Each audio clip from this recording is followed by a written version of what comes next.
Welcome back to Bitcoin Advisors. My name is Chris. It is an amazing Monday morning, bringing it to you here from a beautiful Westlake Village, California. And yes, we made it to Monday, and we might call this Bloody Monday or more like Bloody Saturday, as we had a major dump, 22% on Saturday evening while everybody was just heading off to bed or out to dinner. Bitcoin takes a nice quick wick down, and I'm guessing, if you're following this channel, you're wondering, what is technical analysis? Is it real? What is this all about? And what TA is, it is statistical probabilities. It's not a guarantee, but after some time and using indicators, you can get a general bias of where the price action is going on almost any asset. And that is a valuable skill. And well, Bitcoin is probably the most important technology advancement in human history. And it's money. I'd say knowing where Bitcoin's price is going is going to be key to managing your wealth over the next 10 years. So we'll be going over tips and tricks on how to follow the market and new projects and altcoins that we think will have value in the future. And of course, this isn't financial advice. I'm not a financial advisor. Okay, so jumping on to Bitcoin's price action, what did we say last week? Given that the stock market was selling off and because of the OMNI virus and the supply chain disruptions, jobs numbers were worse than expected. We did say we could see a flash crash in Bitcoin. And look, even today, Tesla, Facebook, Square, they're down 20%. And, now all of a sudden, the news this morning, I heard they're saying the virus isn't so bad. And, I'm sure Powell will be walking back his words. And we spoke about Powell shaking the markets last week with his taper talk. And as well, if you've been following along our channel, we did say, open interest, right, has been at an all-time high, around 15 billion. It's actually been around all-time highs for about a month, alongside leverage at all-time highs over the last month. So we were looking for a big move, a leverage washout. I thought it was going to be coming to the upside following a short-term trend, but we did have an invalidation point. And what did we say? We said any kind of a closure. Well, we were looking at the 4-hour on the CME, so I'll tighten this up a little bit, right? And it was really clear.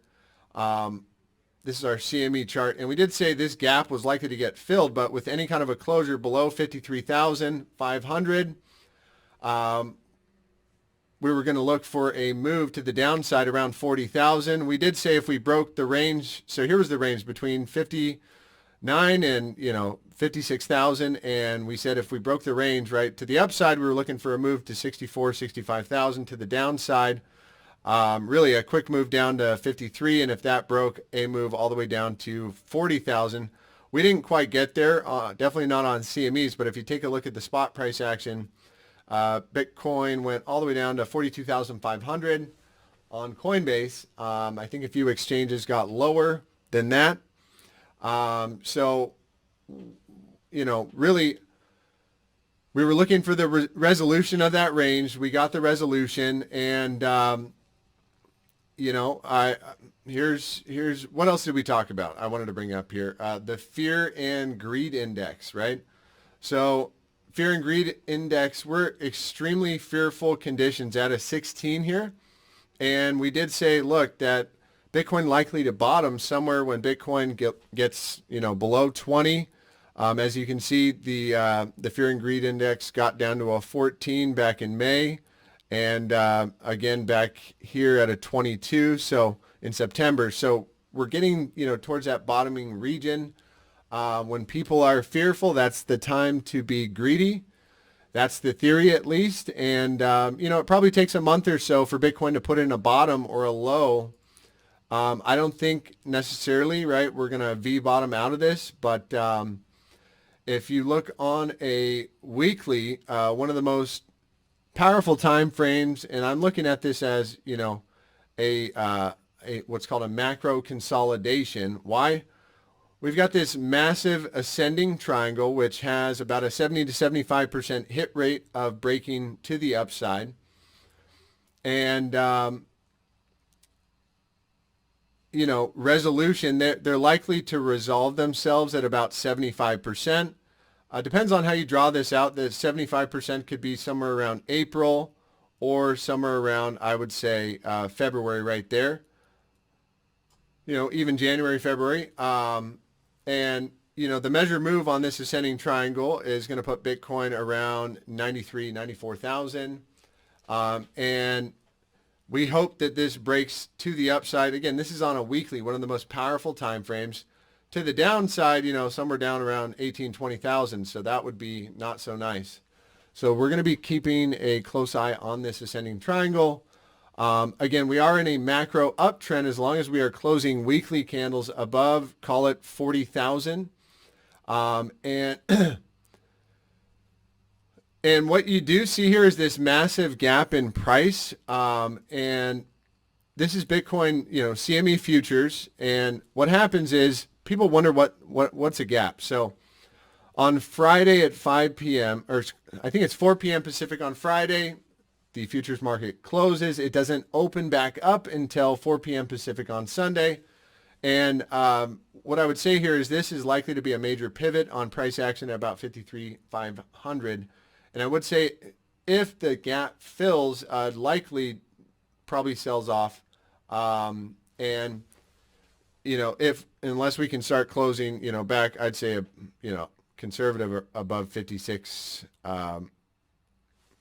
56,000, a little more aggressive would be 53.5 or 54,000. So I think it's highly, highly likely, we do test the lows again. And, that's based on spot price action here, right? So,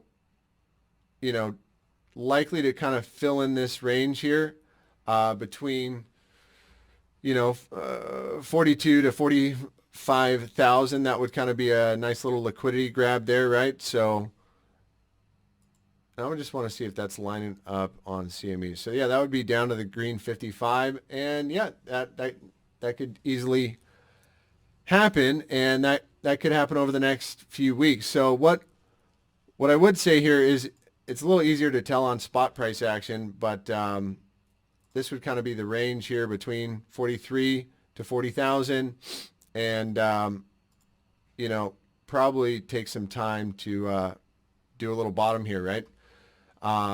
Additionally, what we have is these traditional Wyckoff setup tops, which says that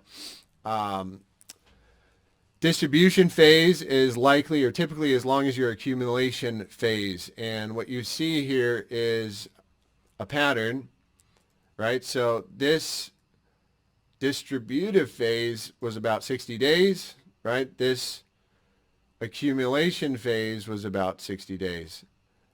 This distributive phase about 14 days, and this accumulation phase about 10 days, and additionally this distributive phase, right, that's about 28 days, I believe. And then so what are we likely to see? Some sideways and down accumulation maybe over the next month or so. Again, these are kind of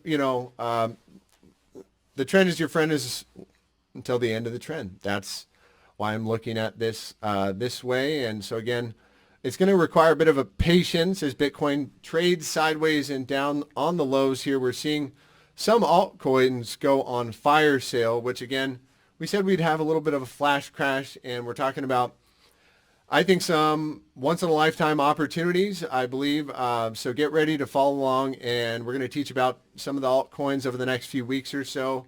And, of course, Bitcoin price action and Ethereum price action. Speaking of Ethereum, let's look definitely holding up a bit better than Bitcoin. As you can see here, we still have higher lows on the daily, at least on a closing basis. And what do I want to pull up here? Ethereum on a 4-hour. And let's see if I can get this to show up a little nicer here. So here's Ethereum on a 4-hour. And what do we have here? We had this descending triangle, right? And actually, it's going back to here. We had a bit of a descending triangle, which was like this.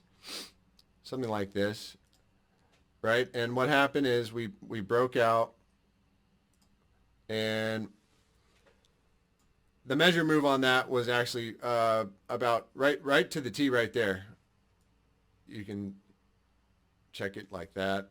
And so we hit the measure move on that descending triangle, and where do we stop out at the 718, which I think if you do a little fib retracement here, I mean to the T, we hit the 786 Fibonacci retracement, and that's not really likely a pullback spot, so kind of a bull trap there because we did close above the 618. But what we did say last week is that the point of failure on that move was a closure back below 4,400, and that happened pretty quick, right? So what am I expecting now on Ethereum? Let's just take a quick look here and clean up the chart a little bit.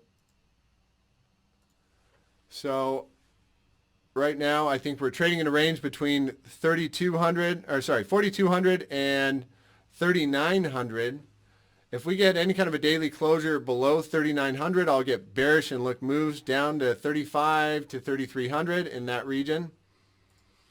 But again, what gives me the overall macro bullish outlook is the Ethereum Bitcoin chart, which we were going over last week.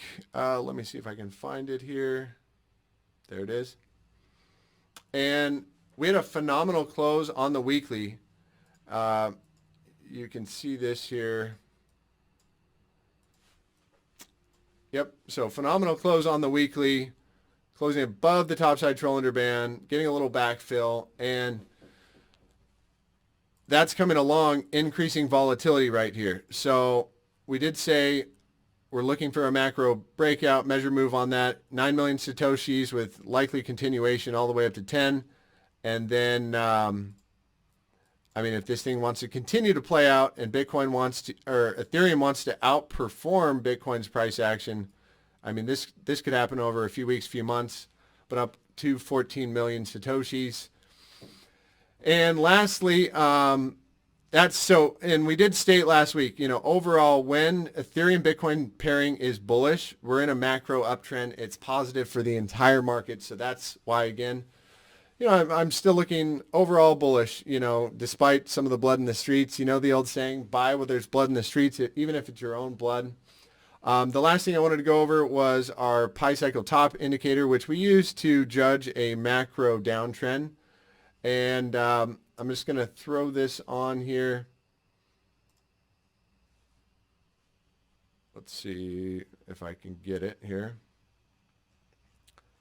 So cycle tops come when the blue line basically starts to get a negative slope, and as soon as it intersects with price action, that is a Pi cycle top. And the last one called was back in May, and we saw a 50% dump.